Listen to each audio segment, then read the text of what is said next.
In this lesson, we are going to learn how to convert recurring decimals into simple fractions.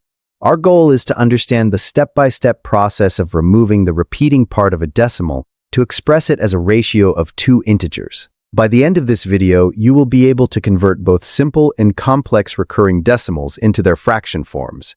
We will work through three specific examples: 0.3 recurring, 0.24 recurring, and 42.3478, where the 7 and 8 are recurring.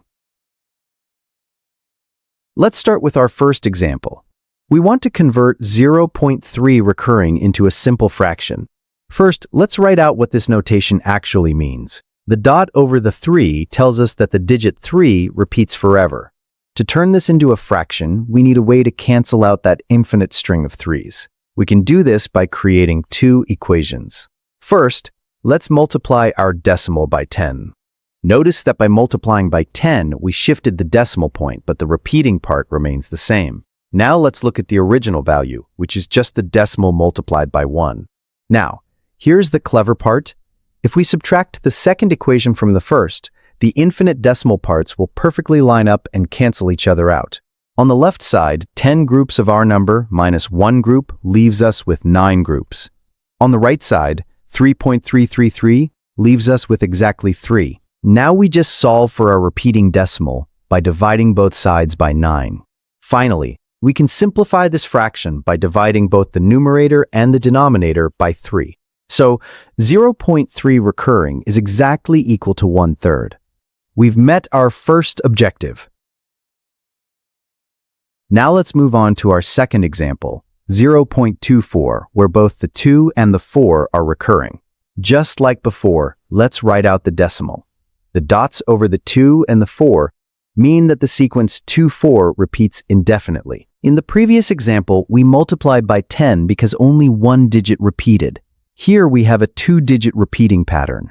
To keep the repeating parts aligned after the decimal point, we need to multiply by 100.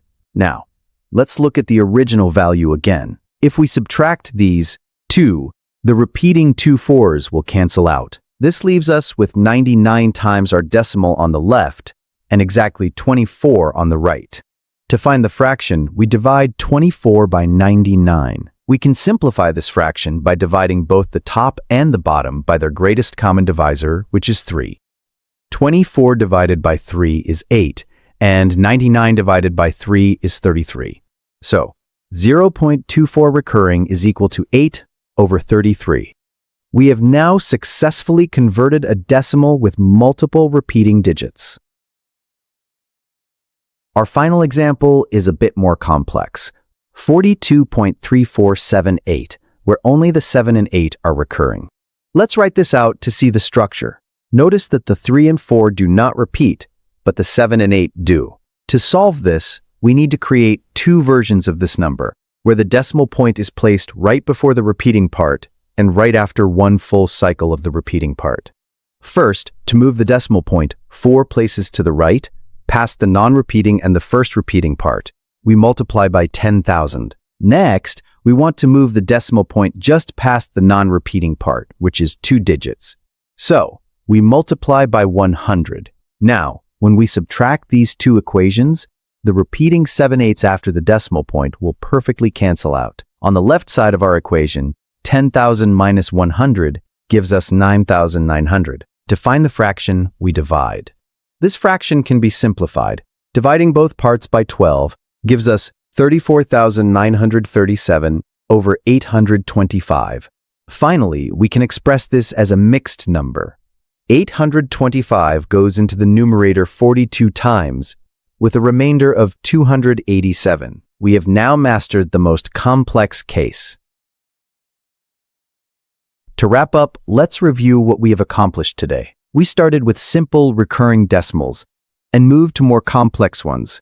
Here are the common fractions we found.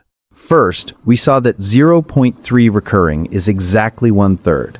Next, we calculated that 0.24 recurring simplifies to 8 over 33. And finally, we tackled a large number with a non-repeating decimal part, finding it equals 42 and 287 over 825. The key takeaway is the method. First, multiply by a power of 10 to shift the decimal past the first repeating cycle. Second, multiply by a power of 10 to shift the decimal to the start of the repeating cycle. Third, subtract the 2 to eliminate the infinite repeating part and solve for the fraction. Convert one repeating digit? Yes. Convert multiple repeating digits? Yes. Handle non-repeating parts? Yes. You are now equipped to handle any recurring decimal conversion. Great job today.